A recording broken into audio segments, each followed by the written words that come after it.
can Google any one of these and what can I do, but that's why I like to have the interaction, because we'll talk about it in practical terms with real world situations. And then we have the during as that quarter of a second. And then there's another quarter of a second before step 4. Step 4 is the response. Step 5 is the emotional modulation. Step 6 is action. And step 7 is return to mindfulness and the present moment. So we have response, and we have emotional modulation. And I was talking about that a little bit earlier in terms of the labeling the emotion we're feeling. But the other part of it is the emotion is energy and motion. We want it to just pass through and let that emotion pass through.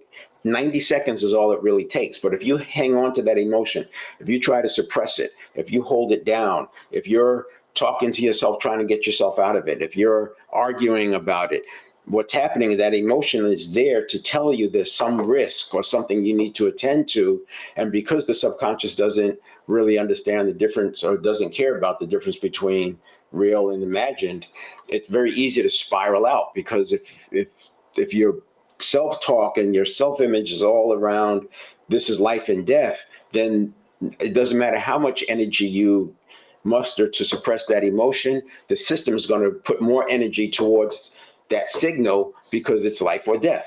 And so this is about modulation. If you let that emotion dwell and linger, it then turns into a chemical, a neurobiological event. It gets lodged into the neural pathways, and that's why it can be remembered. That's why we talk about where is the emotion, where do you feel it, and that's a way to just zero in on it. And then the next thing is you label it. What is it really, and what's the signal, and then what can you learn from it? And then we have action. So the action step is you do what you need to do, right? Because your reaction in a survival mode, and when people are in an anxiety spiral, the action equals the response. And we don't want the reaction and the response equal. We don't want that. We don't want them to equal. We need a pause here. And that pause allows that quarter of a second to elapse. So you go from the stimulus condition reaction, quarter of a second, and now you have the response. But you're not just sitting there waiting idly. What we're going to do is teach.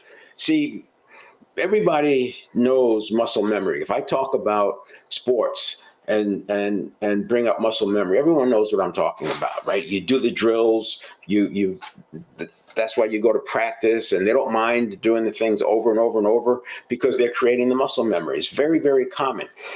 But it's not muscle memory, it's nervous system memory. The memory of that move does not live in the muscle, it lives in the nervous system. It's the same nervous system, the same neural pathways that govern my speaking, that govern my action, that govern my thoughts. So we can, just the way we can train the nervous system to perform in a certain way, we can train in terms of physical activity, we can train the nervous system to perform in a certain way with respect to our thoughts, our speaking, our actions. And that's what this is. This is not mumbo jumbo, it's not mystical, it's using the same skills. It's called deep practice. You can look it up. We use deep practice and other things too, pattern interrupts and replacement, switch patterns, et cetera, because it's happening in a quarter of a second. So it has to happen